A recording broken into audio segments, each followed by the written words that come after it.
ಇಂದು ನಾನು ನಿಂತಿರುವ ಜಾಗ ಕೋಲಾರ. ಎಲ್ಲಿ ನೋಡಿದ್ರು ನಮಗೆ ಇದು ಕೋಟೆ ಲಿಂಗೇಶ್ವರ. ಇದು ಗ್ರಾಫಿಕ್ಸ್ ಅಲ್ಲ, ನಮ್ಮ ಕನಸು ನಿಜವಾದ ಕಥೆ.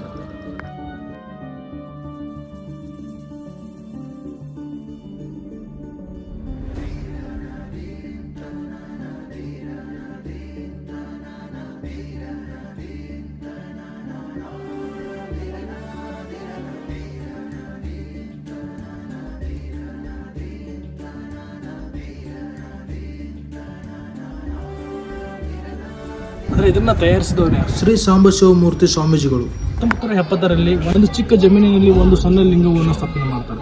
ಅದೇ ಇವಾಗ ಕೋಟಿ ಲಿಂಗೇಶ್ವರ ಆಗಿದೆ. ಈ ಕಥೆಯನ್ನ ಕೇಳಿ ಅವರೆಲ್ಲರೂ ಅವ್ರ ಜೊತೆಗಿದ್ದವರೆಲ್ಲ ನಕ್ಕರು. ಒಂದು ಕೋಟಿ ಲಿಂಗವನ್ನು ಸ್ಥಾಪನೆ ಮಾಡಲು ಸಾಧ್ಯನೇ ಇಲ್ಲ ಅಂತ ಎಷ್ಟೋ ಜನ ನಕ್ಕರು. ಆದ್ರೆ ಅವರು ಸೋಲನ್ನು ಒಪ್ಪಿಕೊಂಡ್ರು. ಅವರಿಗೆ ಯಾರು ಕೂಡ ಸಪೋರ್ಟ್ ಮಾಡಲಿಲ್ಲ. ಆದ್ರೆ ಅವರೆಲ್ಲ ಒಂದು ನಂಬಿಕೆ ಇತ್ತು. ಪ್ರತಿಯೊಬ್ಬ ಭಕ್ತಾದಿ ಒಂದು ಲಿಂಗವನ್ನು ಸ್ಥಾಪನೆ ಮಾಡಿದ್ರೆ ಅದು ಒಂದಿನ ಒಂದು ಕೋಟಿ ಲಿಂಗ ಹಾಗೆ ಆಗುತ್ತೆ. ಇರುವ ಲಿಂಗಗಳು ಒಂದು ಕೋಟಿ ಹತ್ತಿರದಲ್ಲಿ.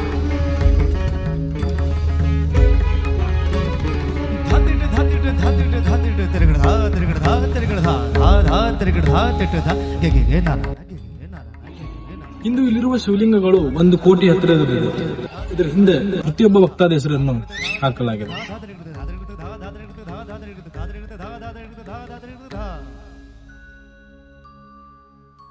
ಇದನ್ನ ಯಾವುದೇ ಯಂತ್ರಗಳಿಂದ ಮಾಡಿದ್ದಲ್ಲ, ಭಕ್ತರಿಂದ ಮಾಡಲಾಗಿದೆ.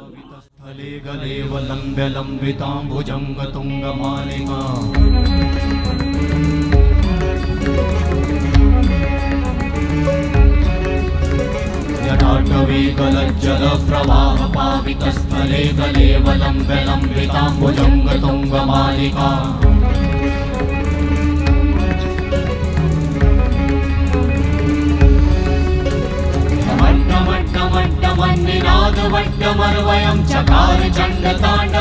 ದೇವಸ್ಥಾನದಲ್ಲಿ ನಿಂತಾಗ 108 ಅಡಿ ನಮಗೆ ಶಿವಲಿಂಗವನ್ನು ಕಾಣುತ್ತೆ. ಅದ್ರ ಮುಂದೆ ನಿಂತಾಗ ನಾವು ಚಿಕ್ಕವರಾಗಿ ಕಾಣ್ತೀವಿ. 108 ಅಡಿ ಅಂದ್ರೆ ಹಿಂದೂ ಧರ್ಮದಲ್ಲಿ 108 ಪವಿತ್ರವಾದ ಸಂಖ್ಯೆ. ಇದು ಶಿವನ ವಿಗ್ರಹ, ಬರೀ ವಿಗ್ರಹ ಅಲ್ಲ, ಇದು ಹಿಂದೂ ಧರ್ಮದ ಒಂದು ಸಂಕೇತ. ಶಿವನ ಲಿಂಗದ ಮುಂದೆ ಒಂದು ನಂದಿ ಕೂಡ ಇದೆ.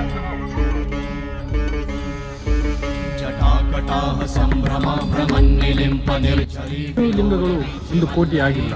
ಹೊಸ ಭಕ್ತಾದಿಗಳು ಬರ್ತಾರೆ, ಹೊಸ ಲಿಂಗಗಳನ್ನು ತರ್ತಾರೆ. ಈ ಕತೆ ಇಲ್ಲಿಗೆ ಮುಗಿಲಿಲ್ಲ.